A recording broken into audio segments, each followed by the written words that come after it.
संसार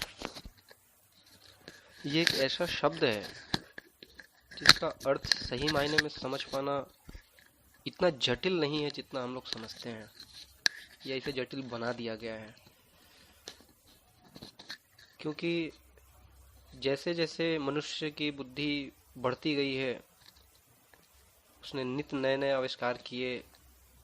यूं कहें कि मनुष्य की उत्पत्ति से आज तक नए नए सिद्धांत, नए नए मत की घोषणाएं होती जा रही हैं। आज इंसान इस स्थिति में पहुंच गया है कि वो विश्व को और भी बड़ा होता देखते जा रहा है। जिस गति से हमारा विश्व बढ़ रहा है, कह सकते हैं कि प्रकाश की गति से, उसका 1% भी हम अभी तक जान नहीं पाए हैं। तो ये कह पाना सही से कि आखिर में संसार है क्या, ये समझ से परे हो जाती है लोगों के, या उसको मापना ये भी मुश्किल हो जाता है। क्योंकि जहाँ तक देखा जाए, संसार को मापने की, सोचने की विषय बनाना, ये अपने आप में कहीं ना कहीं गलत है। नमस्कार दोस्तों, मैं रजनीश बिहारी। ये एक सवाल है, इसके ऊपर थोड़ा सा चर्चा करने की इच्छा हो रही थी। मैंने कहीं पढ़ा था कि संसार क्या है। ये सवाल मेरे मन में भी काफ़ी समय से था कि आखिर संसार क्या है, इसको कैसे समझा जाए। तो एक ढूंढते ढूंढते, कुछ ध्यान से, कुछ जैसे भी, एक कहानी पढ़ी कहीं और उसको समझने का कोशिश किया। वो कहानी आप लोगों के साथ में शेयर करता हूँ।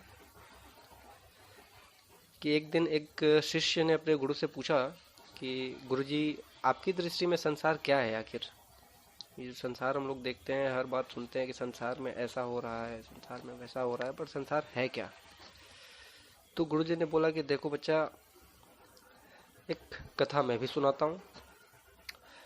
कि एक बार एक शहर में एक बड़ा सा शीश महल था, और उस शीश महल के हर एक दीवार पर कई शीशे, सैकड़ों हजारों शीशे जड़े हुए थे। अब एक दिन एक गुस्सैल कुत्ता उस महल में घुस गया।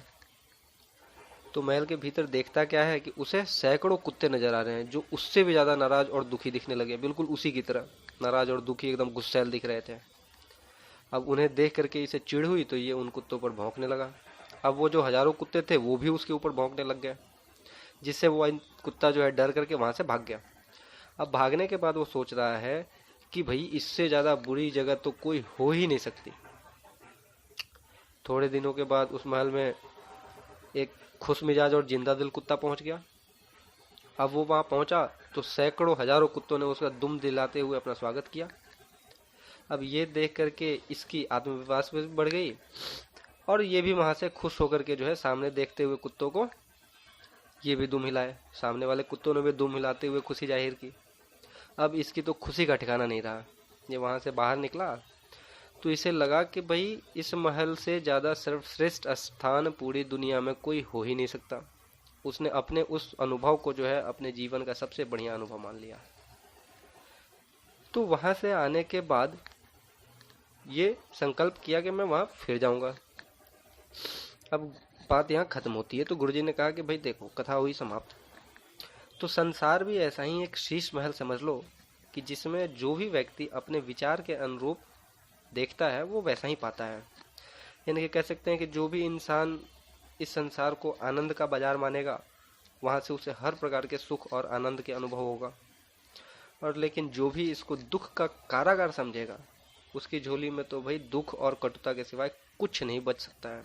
तो संसार दरअसल एक शीश महल की तरह है, जो हमारे अपने अभिव्यक्ति की तरह है। हम जैसा उसको देखेंगे, जैसा अभिव्यक्त करेंगे, हमारा संसार वैसा ही होगा। तो एक छोटी सी बात आप लोगों से शेयर करने की इच्छा थी। धन्यवाद।